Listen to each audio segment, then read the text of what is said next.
Good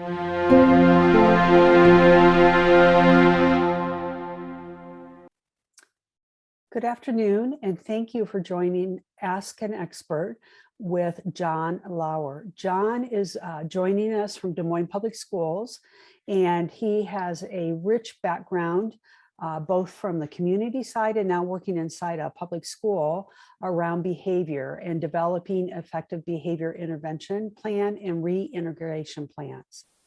All right. Thank you, Deb, and thank you, Alicia, for having me. I'm excited to continue on the conversation and discussion and training that Jenna did on FBAs, functional behavior assessments, last week. And so we're going to kind of dive a little bit after the FBA, developing an effective behavior intervention plan, and then also kind of discuss kind of a reintegration plan, what it is, the purpose. So for our objectives today, we're looking back, understanding that those basic behavior principles and how it impacts the development of a behavior intervention plan. We're also going to understand how a functional behavior assessment, or an FBA, drives the development of the behavior intervention plan. So looking back to what Jenna had talked about and the environmental conditions that they look at when doing those observations, and what those mean and how they're so important when developing that BIP. We'll understand and identify the components that make up a behavior intervention plan. And we're also going to talk about understanding what a reintegration plan is and the purpose of maybe creating one. While it's not necessarily a part of an FBA or a BIP, when one may be needed when we talk about students' support and getting them kind of reintegrated back into the school day or even into a general education classroom. And lastly, we are going to just review kind of the role of our Des Moines Training Team, which is similar to what Jenna was talking about, like the challenging behavior team that other AEAs have, kind of within Des Moines Public Schools. So first, we all have to kind of understand behavior, kind of common language around behavior. And we recognize that behavior is communication. Behavior, both verbal and nonverbal, internal and external. So our thoughts and our feelings, and then what they look like outside of that, whether it's kind of those more challenging behaviors or even kind of appropriate behaviors. We have to understand that is communicating something to us. Behavior is learned, sometimes intentionally and unintentionally. We learn by watching others in our environment, and we learn by being taught. So when we know behavior is learned, we know that behavior can be changed if we teach something new. We also understand that behavior serves a purpose. Jenna talked a lot about like the functions of behavior, which is the primary reason behind an FBA, is trying to identify what is that function, what is that purpose of that interfering behavior. And we recognize that most often our behaviors are either looking to get something, to gain something, or to get out of it or escape something. So we have to acknowledge that behavior has a function, and it's our job to identify what that is. It is predictable. We as humans are creatures of habits. We meet our needs. We follow the path of the least resistance. We wake up, we have routines. They're part of our day, and we hear like a reinforcement. And that word reinforcement just means basically it's like something that we continue to do because we're getting something or getting out of something. It's reinforcing to our behavior. We also know that interfering behavior is a symptom of an underlying cause. Jessica Minahan often talks about like it's a missing skill or a lacking skill that is why behavior, interfering or challenging behavior, is present, because the student does not have the necessary skills, or that skill has not been reinforced during that time. So part of the BIP will talk about the importance of that identifying that replacement behavior and reinforcing those alternative or desired behaviors. We also understand that behavior needs to be observable and measurable. And that's important when developing FBAs and creating BIPs, is that we want to make sure that what we're what we're doing with a plan, we can see progress. We can see an effect that it's having, and we can count that and we can observe that behavior. So Jenna briefly talked about this as well. Kind of a large component of the FBA is thinking about what are the ABCs, and just as a kind of a fallback, when we talk about ABCs, we're talking about the antecedents, the behavior, and the consequences. An antecedent is really looking at what's happening directly before that behavior.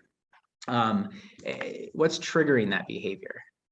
The behavior, what does it look like? It's that measurable and observable. And the consequences, like what's directly happening after that behavior.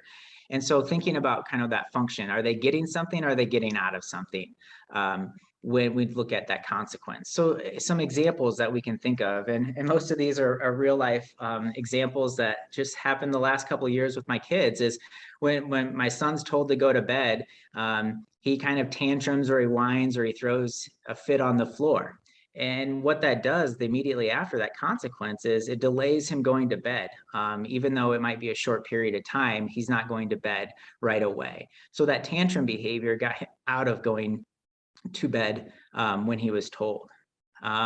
So a statement from my daughter's mom, it's time to clean. My daughter's behavior, she quickly goes upstairs to her room and says she'll be right back. And she never shows back up. So that's avoids being asked to help. So the antecedent was it's time to clean. The behavior, she goes upstairs. The consequence is that she gets out of cleaning. Teacher is talking with peers across the room, and then the student yells and swears. So the antecedent is that teacher is dividing her attention with other peers. Then that teacher comes over and provides feedback on behavior. So the consequence for that student is that teacher then gives that student attention. So they're gaining something. And then another example, antecedent, the kid sees candy in the store. And then the kid starts to beg parent for candy. So that's the behavior. What happens after that behavior is that parent doesn't want to deal with this tantrum. And so then that parent gives in and buys the candy. So that's that consequence of the behavior. So when viewing from a lens of behavior, we think about these ABCs and these contingencies of what happens and what triggers it. So it's important as we talk more into about the development of the BIP that we continue to look through with the lens of these antecedents, behavior, and consequences. So we know often behavior is triggered by an outside factor in the person's environment that influences the behavior over time. And sometimes it's clear, like these examples, and other times we need to have more investigation. So we might read that's doing that FBA, that functional behavior analysis, to gather more information. So again, remembering that we're looking through behavior with the lens of antecedents, behaviors, and consequences.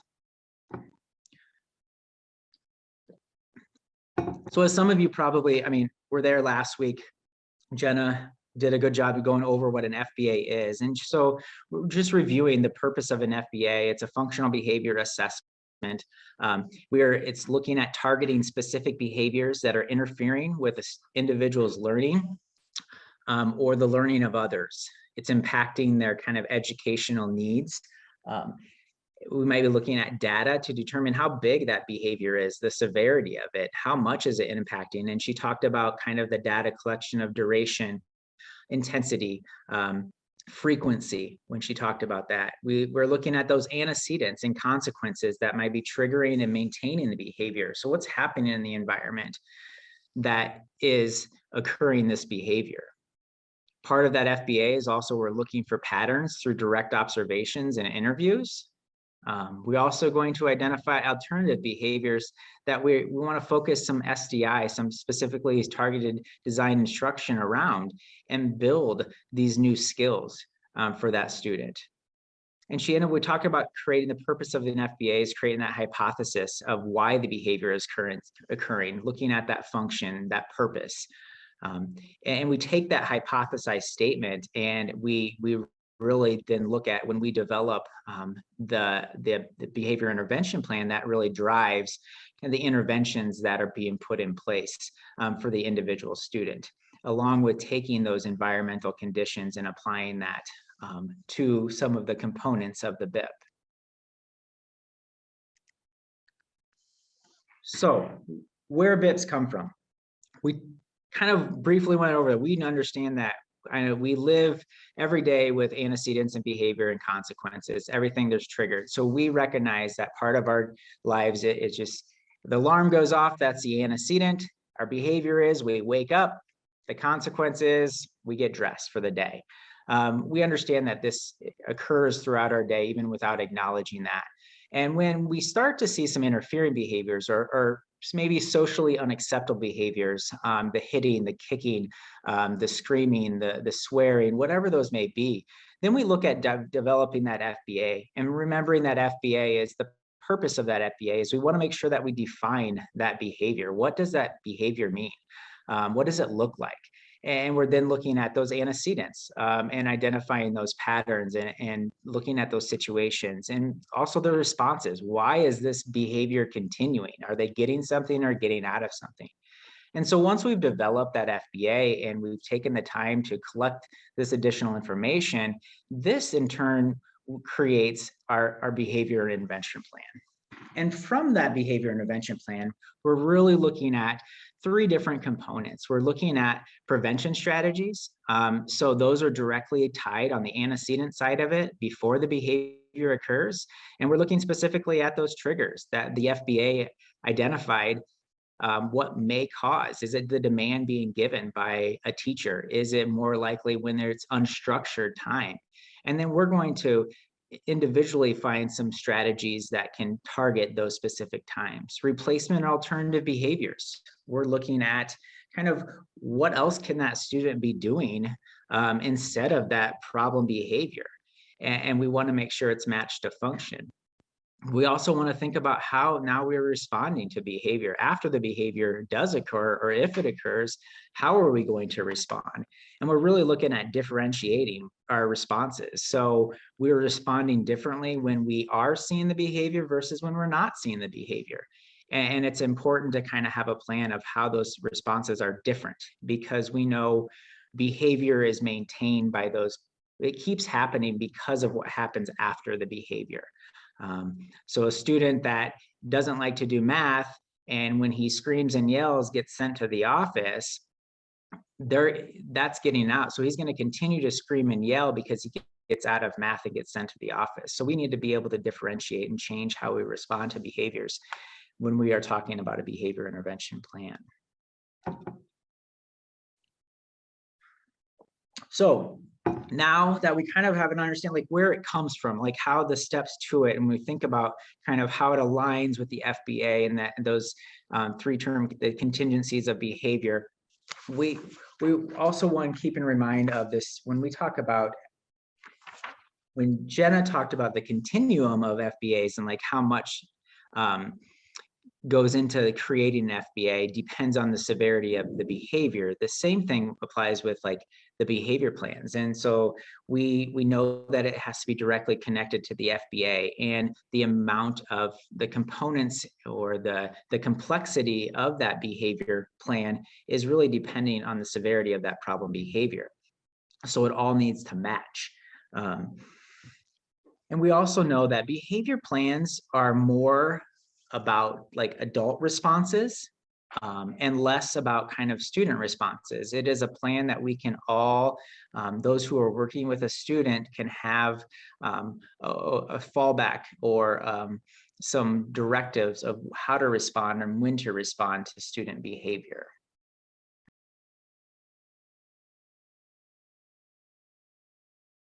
I think for a short answer, and we can expand on it if there's more, if we don't cover it when we get on there, but really that replacement behavior, we want to, for one, have a functionally equivalent behavior. So when we say that with the problem behavior is to get out of work, we want to make sure that we're teaching that student or students other behaviors that they can get out of work, but also other behaviors that maybe that gets them access to do the work, but less work. Maybe that's asking for help.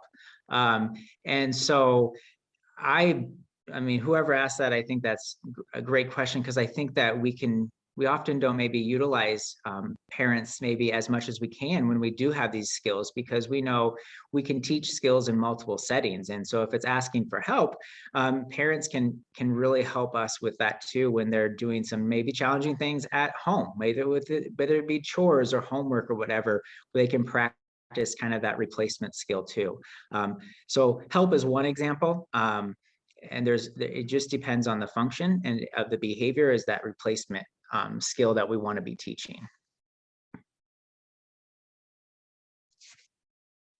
So kind of looking at it, I mean, most of us have seen this document. It's probably really small on our screen, come from the IDEA, and sometimes it can be very like hard to read and even understand, and the behavior and where to even look at. And hopefully when we break it down, it helps us to align when we do read through it, we can kind of focus our attention on specific pieces.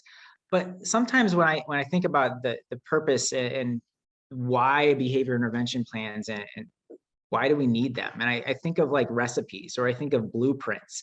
And when we can understand that, we know if we have a good recipe, and if we might have lots of steps to a recipe, and if we miss a couple of steps, then it's not going to be very good. Or a blueprint, if it's a really complex blueprint and we miss a few steps on the front end of it, it could make the house fall down, or whatever that is. And same thing can be applied with behavior intervention plans, and they're purposeful and they're intentional components put into a student's day that we're trying to increase kind of success. And so when we think about those plans, such as a recipe, and thinking about these components of a BIP are similar to like the ingredients of a recipe or the steps of a blueprint.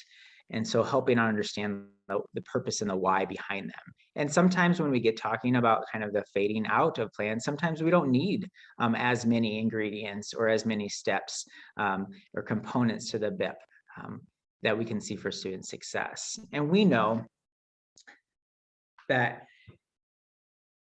a behavior intervention plan is a systematic way to respond to students' behaviors and environments to increase the likelihood of appropriate behavior and decrease the likelihood of interfering behavior. So when we can control, contrive the environment or change the environment, that student doesn't need to engage in tantruming behavior to escape, because we've lessened the work for a little bit, or we've given them another behavior that they can use to get the same results. We also know that the behavior intervention plan, it's a way to target specific skills to teach and reinforce. And reinforce those skills is simply when they use those skills, we're honoring that. So if a student asks, and you might see a lot of this time, like I 2 more minutes of my break, we're honoring that 2 additional minutes with that break item. So we're reinforcing the use of their words and their communication by giving them what they want. Same thing when a student maybe asks for a break. We are honoring that communication immediately because we want to reinforce them using more communication and not maybe the interfering behavior that is being observed. This is a way that we can respond consistently. When we know as kids, we like to have routines and schedules in place, and that's a big part of school. And even as adults, this gives us a schedule of how to respond to students, and we can respond consistently across. So it's not trying to figure out, okay, what's missing, or how do you respond to them and how do I respond to them? When we have this plan, it's a way that we all know that we're responding consistently. And we'll talk a little bit about kind of the monitoring plan portion of the BIP later on. But you can run BIP component checks or checklists, almost like components, like, did I do this? Did I do this? And it gives us a way to respond the same way. It's also a way to monitor the effect of the plan on the behavior. So part of a behavior intervention plan is developing that goal and looking at okay, what are we going to monitor and what kind of effect does our responses have on that behavior? So when it's being implemented consistently, does it change that behavior of the student? Are they learning new skills? Are they using new skills, or are they still using the interfering behavior to get their needs met?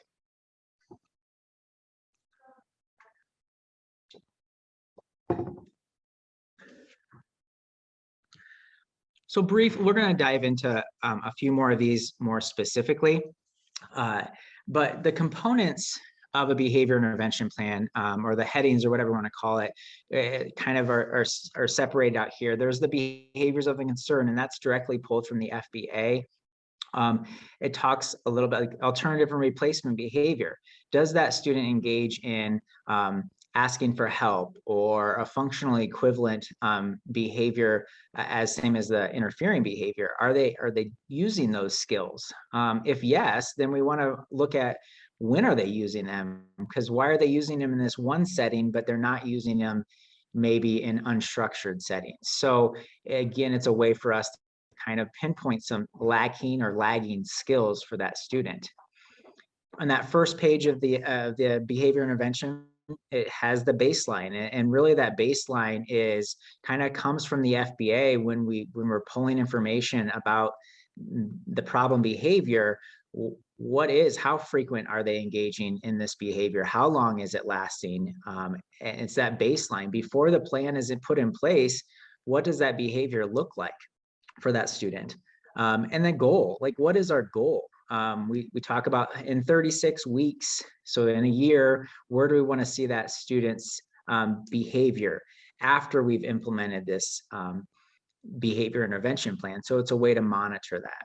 In the second part of the BIP, we break it down into the implementation plan, and that's the meat of the plan. That's the piece that we want to make sure that is consistently being followed and being implemented. We know that there's 4 sections of it that we'll talk a little bit more about, which are prevention strategies, those teaching alternative and replacement behaviors, response strategies.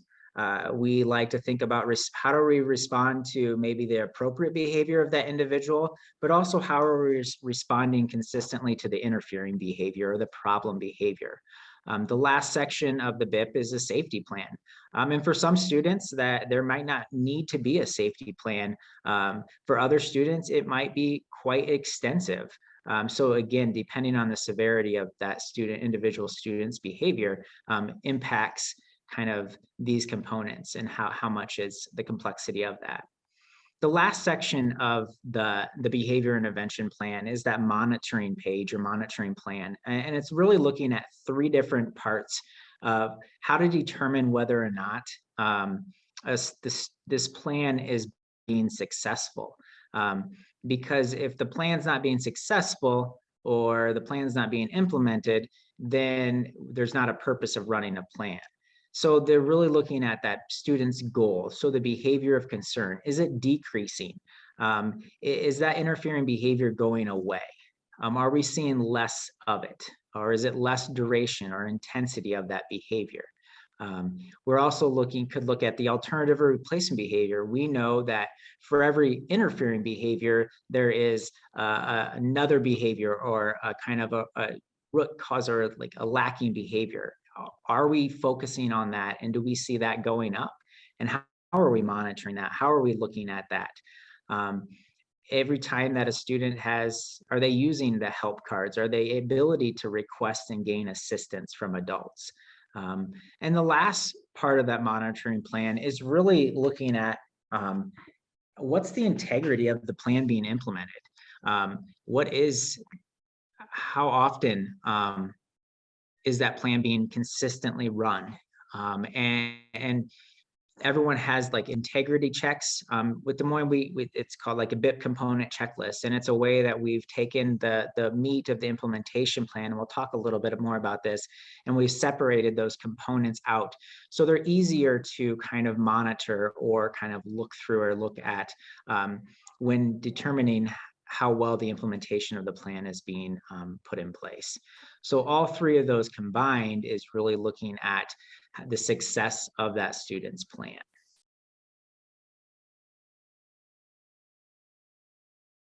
BIP goals are the same as the IEP goals for behavior. When a student's identified when a behavior disability or a disability suspect with a behavior, those should be aligned across the board with IEP goals and then the BIP goals.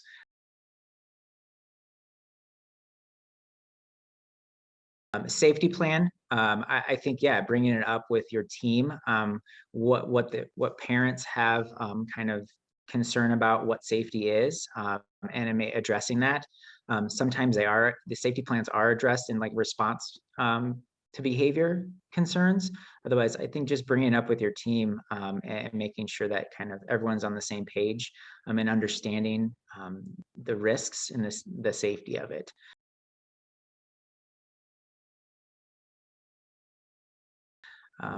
How often? It depends. I think right away when we first start a plan, we want to be monitoring the integrity of a plan fairly often. We want to be using the checklist and monitoring that as we get this plan in place to make sure that we're running the components, because we often know what we write down at the front end of it sometimes needs shifted a little bit. So it's a way for us to kind of monitor, making sure that the intervention is truly actually aligned to the environment and to that individual student. And then I like to say we want to look at data, and we talk about kind of, that's why we have behavior goals. We want to make sure that the data is kind of relevant, and we can look at that data to see if the behavior is changing. And if the behavior is not changing, depending on how our goal is written, we want to address that. And we can address that by running, like, is the plan even being implemented, or do we need to add different types of reinforcement or change the plan, look at the environment and address or adjust it to see if that's going to impact it. So how often?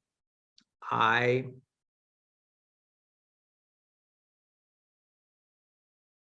think at minimum, we should be looking at data every 2 weeks based on kind of, again, the intensity of our behaviors. If it's a student that is maybe only displaying 3 to 4 behaviors of concern a week, and then maybe it's not every 2 weeks. But if a student is engaging in interfering behaviors daily, then we want to look at that behavior a little more closely and not wait 4 weeks before we're monitoring or addressing some of these concerns. Right. So kind of diving more into that, when we looked at the components, looking at that implementation plan a little more closely. And in there, we talk about like those prevention strategies. And we know prevention strategies are things that we can do on the front end of behavior to decrease the likelihood of that behavior occurring. So for a student that likes to escape work, if work is getting out of work is the function of the behavior, we can take that work and we can change how we present that work. We can change the amount of work that needs to be completed. So we can manipulate or give choices to what has been found to increase that likelihood of that behavior occurring. So we're changing that environment around that student. Sometimes it's simple. Sometimes it's the kind of where that student sits, or if the student happens more during unstructured times, we are maybe putting more routines in for that student or priming that student. So we're trying to make situations less aversive at the beginning for that student. We maybe will look at increasing that motivation to use replacement behavior. So that's that priming. We might kind of encourage or prep that student. Hey, remember, you can do X, Y, and Z if you don't want to be doing the work today. Sometimes, again, we want to match to that FBA and we want to match to that function. So this is where it's important when we looked at these interfering behaviors to identify the purpose of it. So if it's more about attention, that student's doing behaviors to get attention, we want to increase our attention.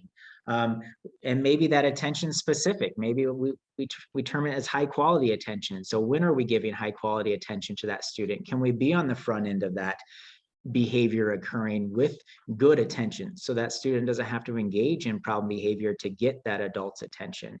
Sometimes it's stuff, sometimes it's items. With technology these days, there's so much that students do with that can lead into interfering behaviors. And so can we provide access to that student with the stuff that they like on the front end of behavior?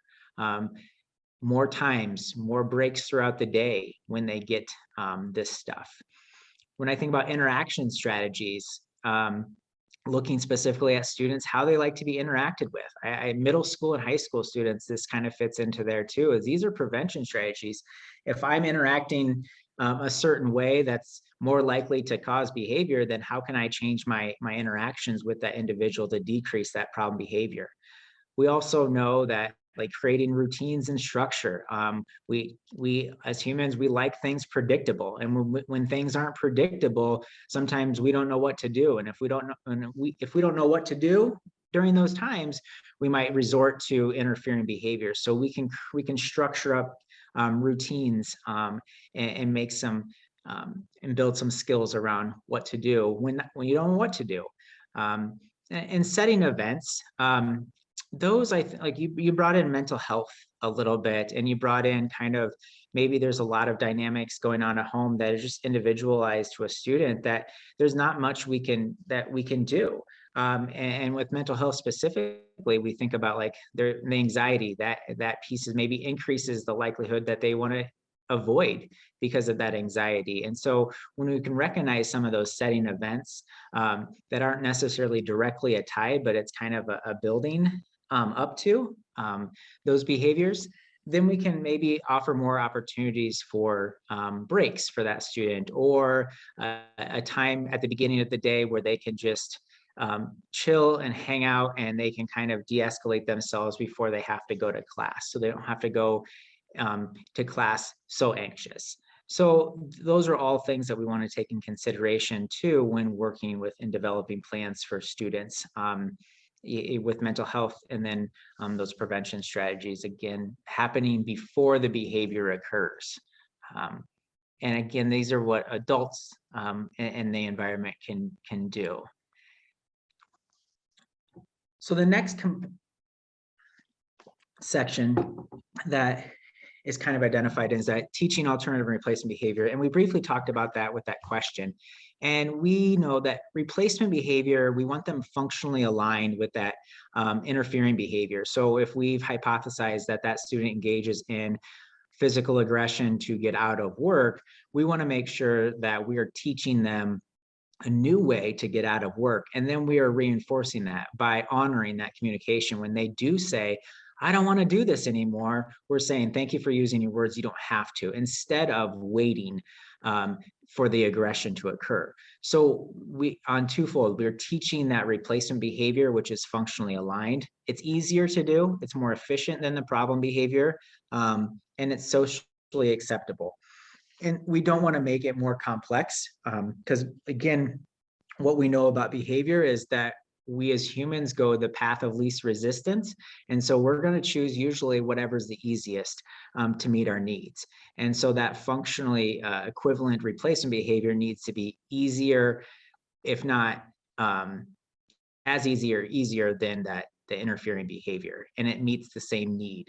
But we also want to talk about teaching those desired and alternative behavior plans or skills as well.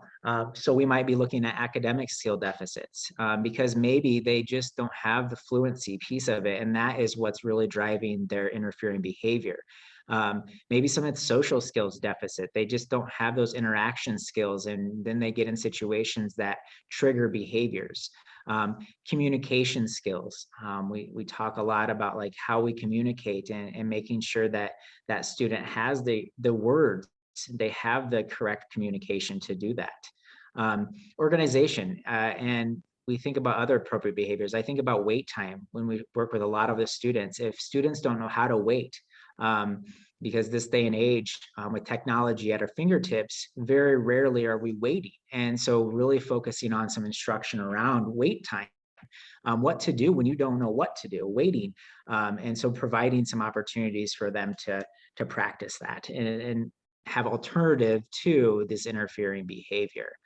So this portion of the F or the BIP is extremely important, because this is what drives kind of that SDI part of our IEP when it's surrounding behavior, because we want to target these lagging skills, these missing skills, because without targeting and teaching these missing skills, the behavior, while we can put our interventions in place, prevention strategies, they're not gaining new skills to replace those interfering skills. So this portion of the behavior intervention plan really drives kind of where we want to target some skills and identify that. And this changes as the students grow skills. We're looking at the new situations and developing other skills that might be more aligned to meet their needs.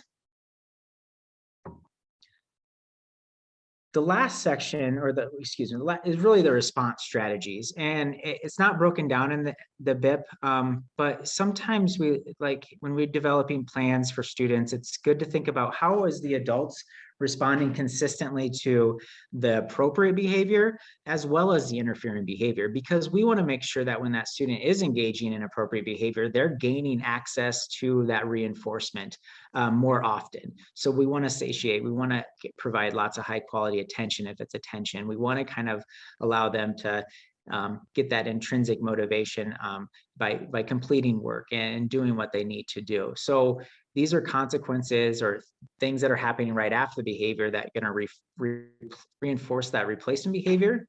Again, looking at it, if it's functionally kind of connected with that interfering behavior, we know like high quality attention, providing that more often, honoring that communication. So when they do respond with, I don't want to do this, or I need help, we are honoring that and not saying, oh, you can do it, you keep trying, you only have 10 more minutes. So we want to make sure that we can honor that right away. We're providing help when they request it. And sometimes we've seen in plans, or if this is like a token economy. So they're earning a sticker or a money. A lot of schools have kind of school-wide kind of, I don't know, token economies with they're earning certain kind of bucks. So this is where we can use that to target maybe some specific or desired behaviors for that individual student, and putting on like a more rich schedule of when they're earning it, how often they're earning it. Again, so we know we're all responding the same way to the appropriate behavior. On the flip side, to responding to appropriate behavior, we also know that we want to respond consistently to the interfering behavior. And we, again, recognizing what that FBA kind of acknowledged, that hypothesize for the function of their behavior, what's the purpose. And so we want to make sure that we're not allowing or limiting that access to that function. And so when we think about attention, if a student engages in interfering behavior for attention, we want our attention to be very neutral. We don't want to respond like snapping back or giving a very large reaction to that behavior. So we want to differentiate that. We want the good attention and the high quality attention, or the big reactions, to come on the appropriate behavior. Whereas with the interfering behavior, it's going to be more neutral. It's going to not be as big. We want to look at maybe ignoring the behavior, but not the individual. So not calling out that student what not to do, but instead kind of redirecting it or kind of changing it to what that we want them to be doing. We want to maybe look at kind of how we respond is limiting choices, and we want to have consistent prompts. A lot of the students that I work with, we put in prompting sequences of like, this is how we're going to respond when this behavior is occurring. So we have like a statement that we repeat continually or every few minutes, because we know we're trying to differentiate our responses. And we want to like limit access to items or as much as possible. don't want the interfering behavior to get them access to those, which can be challenging, but if we can lock things up and we can do things that can change or help the environment decrease that, we want to be looking at how we're responding to that. And with that kind of interfering behavior, we have the safety plan. And this is individualized for the student and the building, the environment that they're in. But these are really planned adult responses when the student engages in unsafe behavior in crisis. It can also talk about the communication to and from school. What does that look like? So working with the parent and the team to say, like, okay, how do we want this communication to go forward? And how can we, what's, again, the purpose of it, to support the student in a safe way. A lot of times we have like if there's 3 adults involved, what are the 3 adults' responsibilities during this time? So we're all know what's going on during that expected time.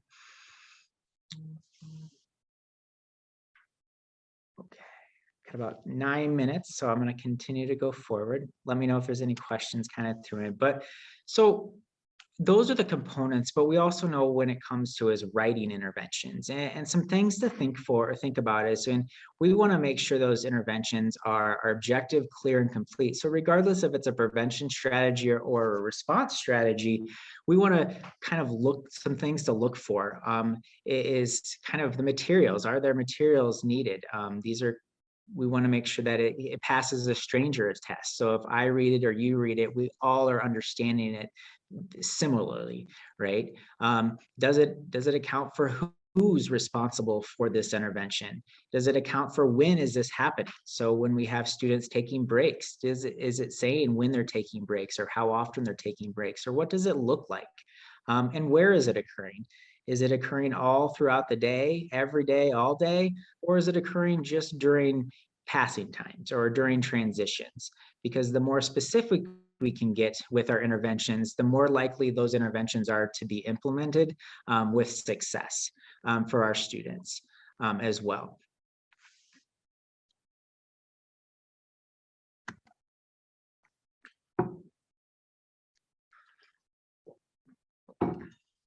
So the last page of a behavior intervention plan is that it's called the monitoring plan. And there's 3 sections we talked a little bit about already. Is that student's goal? So how are we monitoring that behavior? Is it frequency? Is it, are we looking at the intervals that the behavior occurred, the duration of the behavior, latency of the behavior, previously what Jenna was talking about last week. So we're monitoring that, and we're setting a goal of where do we want to see this student get to, so we can base our our behavior plan off of that. We also want to think about what is that alternative and replacement behavior. Is it functionally equivalent? Are they using that more often? Do we want to monitor that? Are they asking for help and requesting help? We can also, and the last part of is that BIP implementation. And this is how we know that the plan is being implemented with integrity and success and consistency. And so what does that look like? For more complex plans, it might take us as staff to do those checks more regularly, whereas more of maybe a less dense plan might only require a few checks every so once in a while. So again, it just depends, but that's an important piece of the BIP to look at, like how well or how much is this being implemented with integrity. And these are checkoffs or components like we talked about that we can monitor whether or not they're being implemented.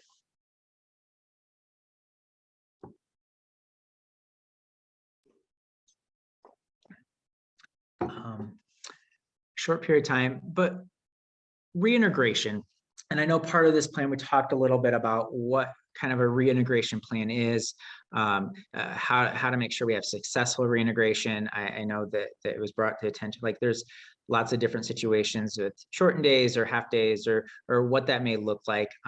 And something we always want to be on top, like, okay, the purpose of that and understanding that there are times where you may have a situation where you need a reset or the intensity of behavior gets to an extreme where you just need to kind of back down on demand so we can fade them back in. But the entire goal should also be talked about, okay, how do you get them back to where we need them to be?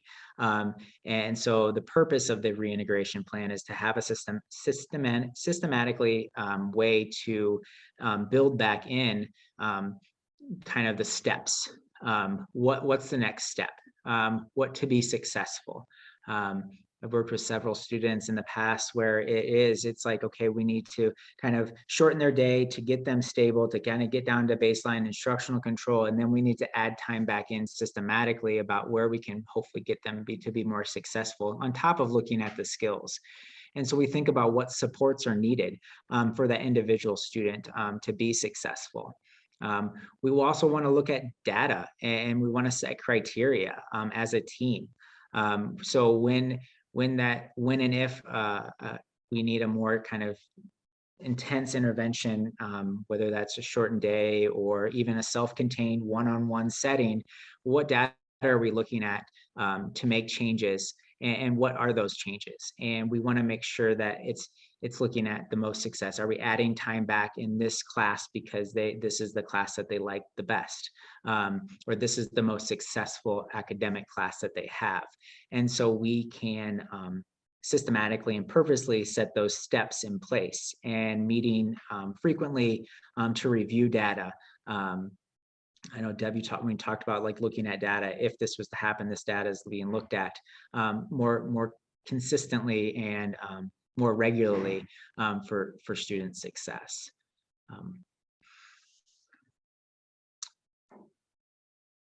So that leads into a little bit of some guiding questions that I've used sometimes when doing consulting with cases, and some of my coworkers, we've talked about this too. It's like when we look at behavior, and especially the intensity of the behavior is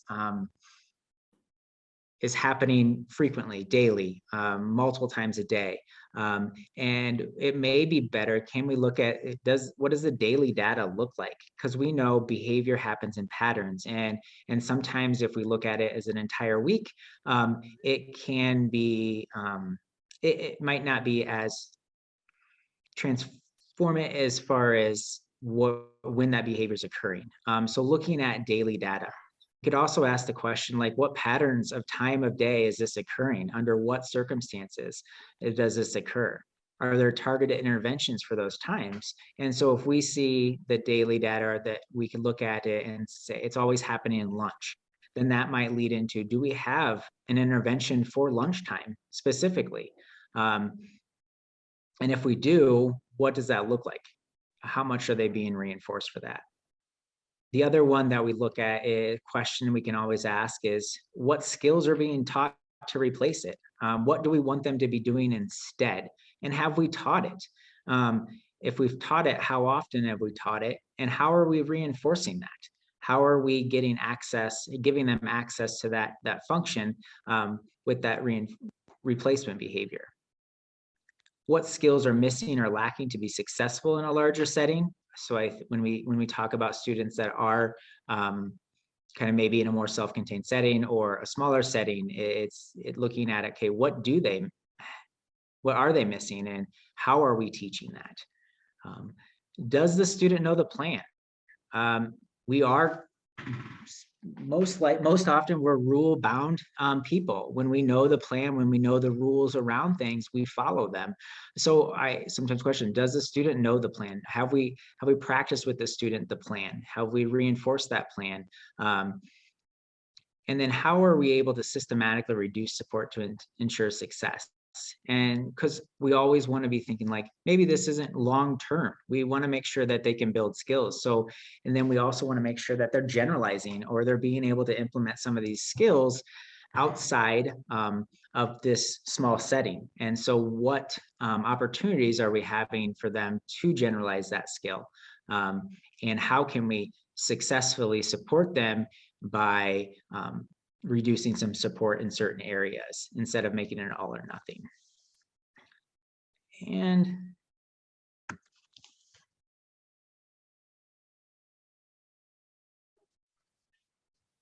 so just a quick overview. behavior support and DMPS, and I know Jenna talked briefly about what kind of the challenge behavior team looks across like AEA. And so ours is, it varies building by building for behavior support. There's some with behavior interventionist on the kind of the tier 3 level that work hand in hand. But our team kind of, which is more representative of the challenge behavior team, and we refer to as DMTT, which is the Des Moines Training Team. It consists of currently 3 BCBAs and 3 autism strategists. Along with supporting students and teams, we primarily take responsibility for training social workers in behavior throughout their first and second year, and then ongoing when they're working with Des Moines Public Schools. We support the teams through collaboration and consultation, which again, varies by your individual student's need and the building. It could look like direct support and then indirect services through coaching and modeling, similar to what Jenna kind of described with AEA as well. And looking at developing those FBAs, supporting with some additional assessments if needed, depending on the student's needs. So, questions?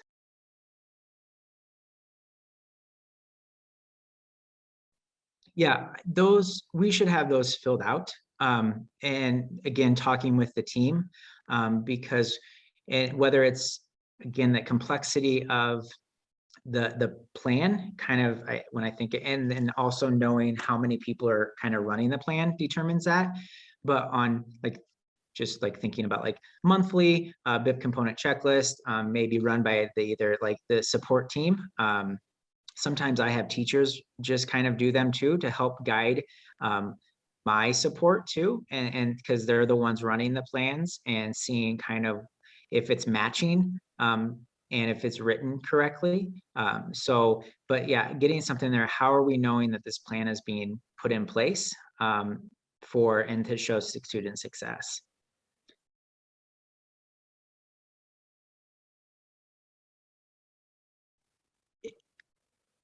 I think if the behaviors that are resulting in restraint and seclusion are happening multiple times and for very similar situations, then it would be appropriate to think about, okay, could we put in a safety plan to see if a safety plan can help reduce the likelihood or the need for restraint seclusion.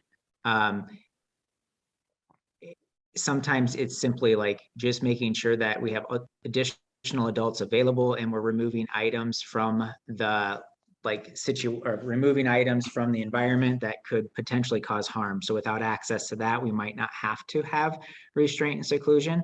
But I would say if it's happening frequently, then a safety plan could be beneficial about kind of looking at how we're responding to it. Because part of that too is also looking at the way we're responding and changing the way we respond. So if we have a consistent way through a safety plan and it's still occurring, then we can kind of address that as needed as well. Okay, all right. Well, this has been great information. I love those questions at the end. That is, those are universal to me. That can be helpful for both your professionals and your family members, and even your community partners when they come to the table to collaborate. So those are great questions. But Jon, you were great. Thank you very much for joining and sharing your expertise. And don't be surprised if we come knocking again. So thank you so much. Thanks, everybody. Have a great day.